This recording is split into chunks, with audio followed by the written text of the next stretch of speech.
The South. The man that stepped off the boat in Buenos Aires in 1871 was a minister of the Evangelical Church. His name was Johannes Dahlmann. By 1939, one of his grandsons, Juan Dahlmann, was a secretary of a municipal library in Calais, Cordoba, and considered himself profoundly Argentine. His maternal grandfather had been Francisco Flores of the 2nd Infantry of the Line, who died on the border of Buenos Aires from a spear wielded by the Indians under Catriel. In the contrary poles from his two lineages, Juan Dahlmann, perhaps impelled by his Germanic blood, chose that of his romantic ancestor, or that of a romantic death. That slightly willful but never ostentatious Argentinization drew sustenance from an old sword, a locket containing the daguerreotype of a bearded, inexpressive man, a daguerreotype, of a bearded, inexpressive man, the joy and courage of certain melodies, the habit of certain verses in Martin Fierro, the passing years, a certain lack of spiritedness and solitude. At the price of some self denial, Dahlmann had managed to save the shell of a large country house in the south that had once belonged to the Flores family. One of the touchstones of his memory was the image of the eucalyptus trees and the long pink colored house that had once been scarlet. His work, and perhaps his indolence, held him in the city. Summer after summer, he contented himself with the abstract idea of possession and with the certainty that his house was waiting for him, a precise place on the flatlands. In late February 1939, something happened to him. Though blind to guilt, fate can be merciless with the slightest distractions. That afternoon, Dahlmann had come upon a copy, from which some pages were missing, of Whele's Arabian Nights. Eager to examine his find, he did not wait for the elevator. He hurriedly took the stairs. Something in the dimness brushed his forehead, a bat, a bird. On the face of the woman who opened the door to him, he saw an expression of horror, and the hand he passed over his forehead came back red with blood. His brow had caught the edge of a recently painted casement window that someone had forgotten to close. Dahlmann managed to sleep, but by the early hours of morning he was awake, and from that time on the flavor of all things was monstrous to him. Fever wore him away, and illustrations from the Arabian Nights began to illuminate nightmares. Friends and members of his family would visit him, and with exaggerated smiles tell him how well he looked. Dahlmann, in a kind of feeble stupor, would hear their words, and it would amaze him that they couldn't see he was in hell.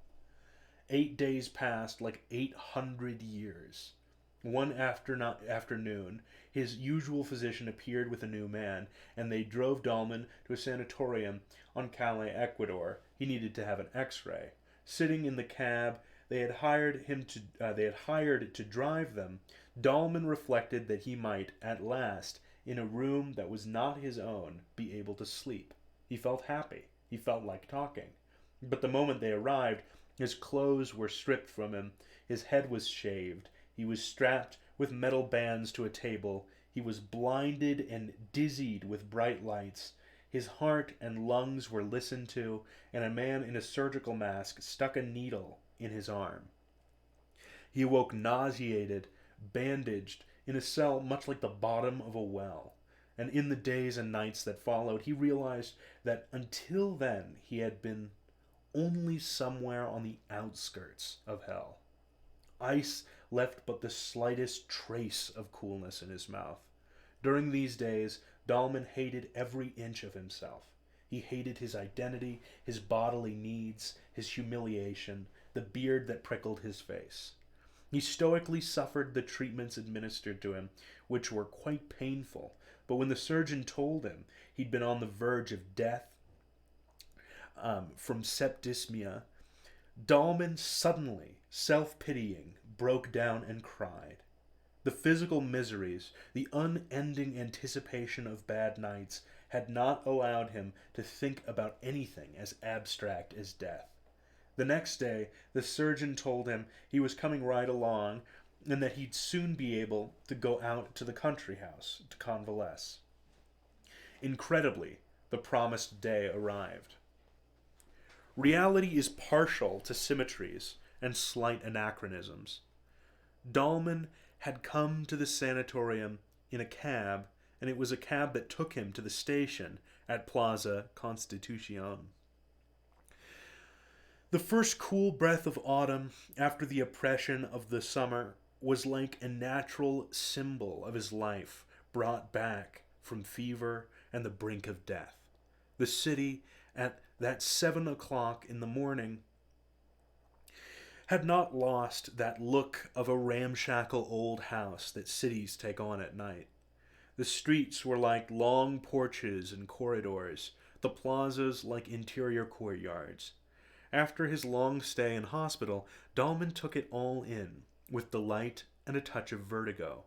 A few seconds before his eyes registered them, he would recall the corners, the marquees, and the modest variety of Buenos Aires. In the yellow light of the new day, it all came back to him.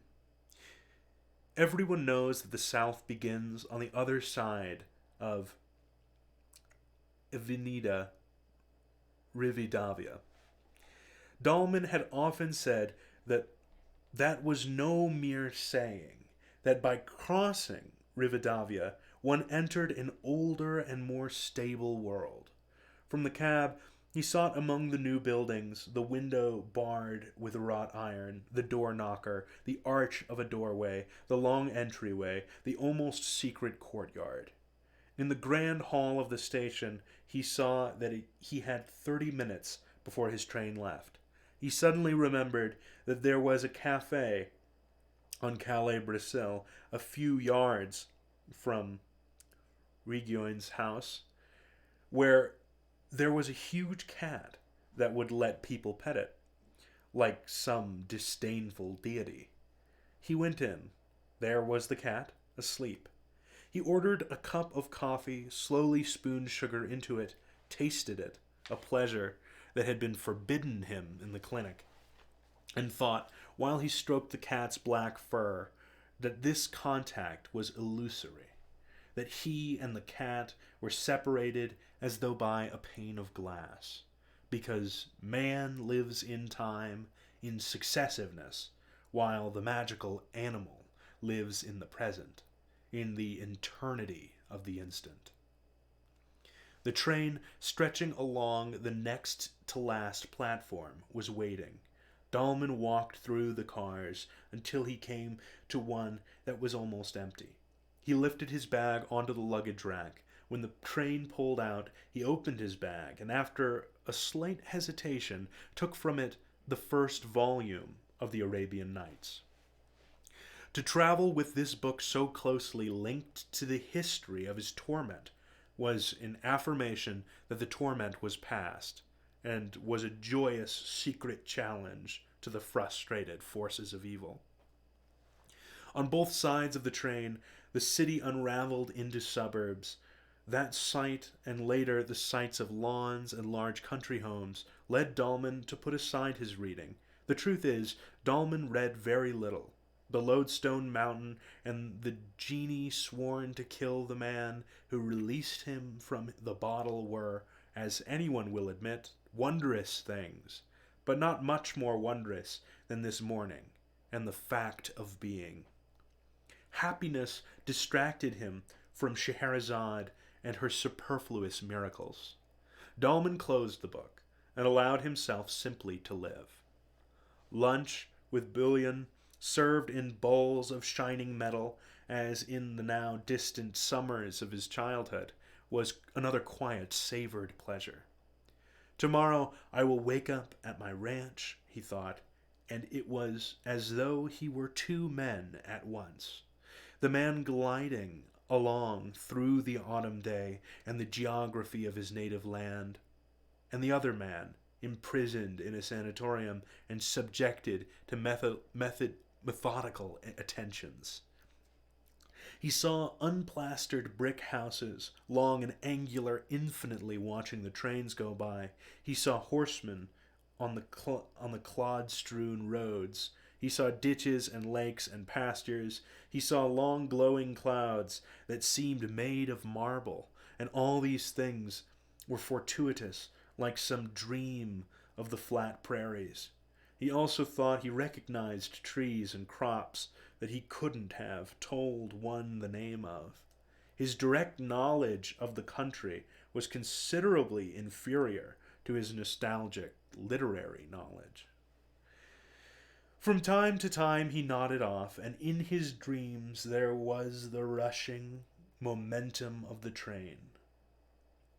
Now the unbearable white sun of midday was the yellow sun that comes before nightfall, and that soon would turn to red.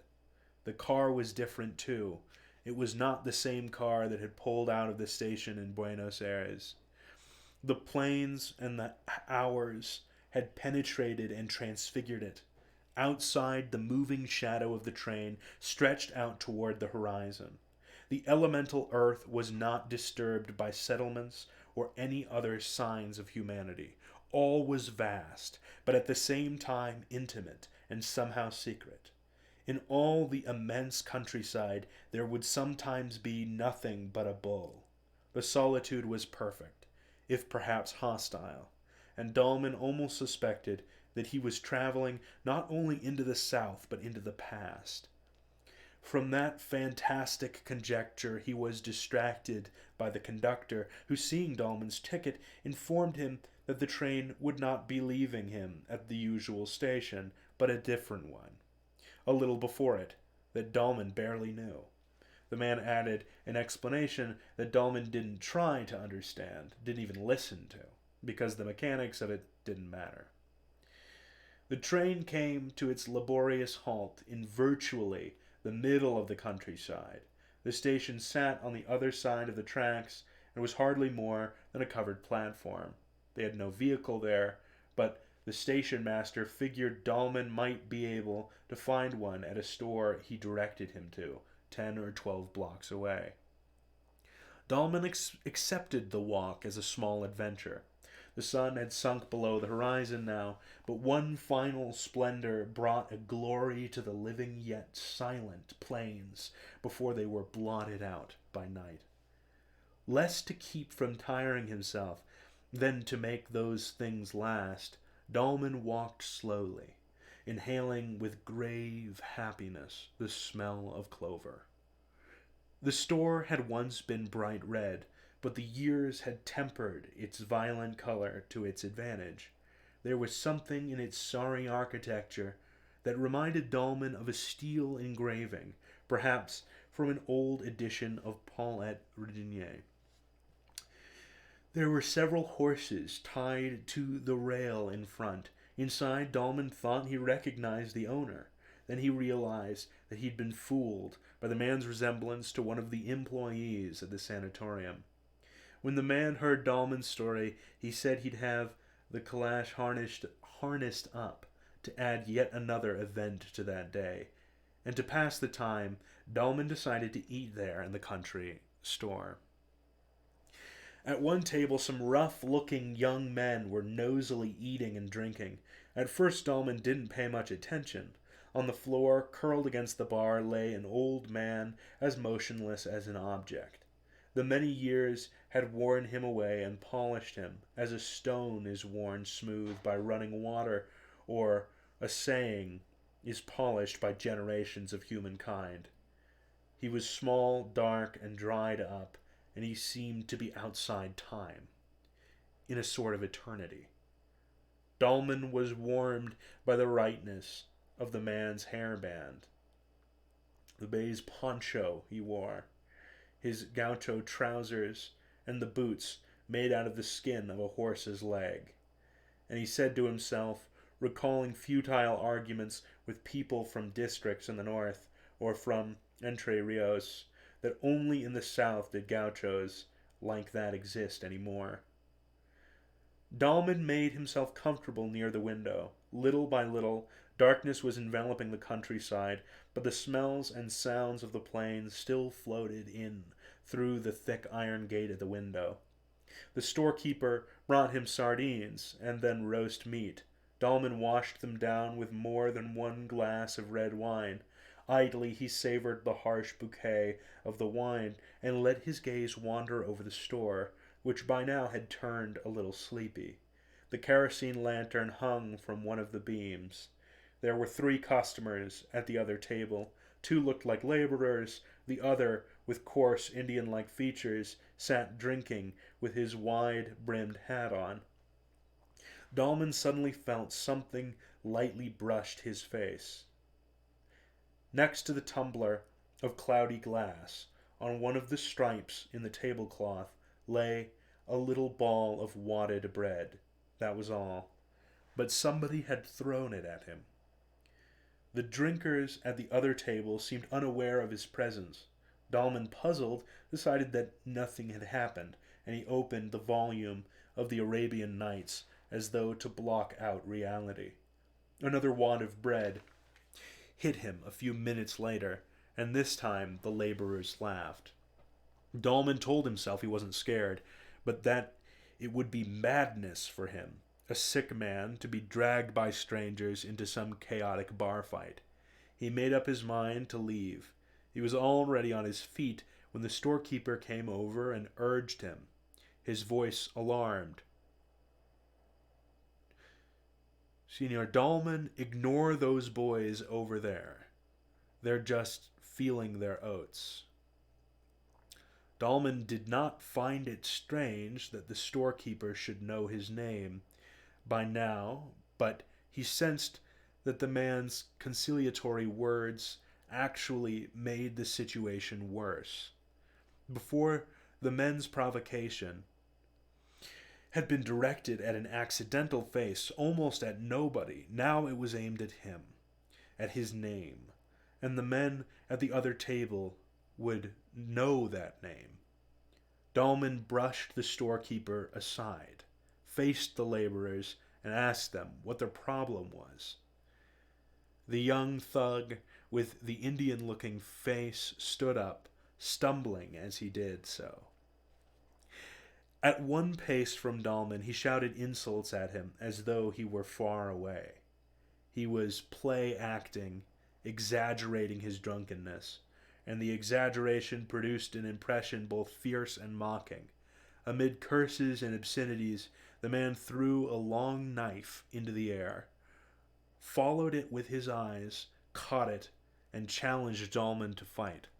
The storekeeper's voice shook as he objected that Dahlman was unarmed. At that point, something unforeseeable happened.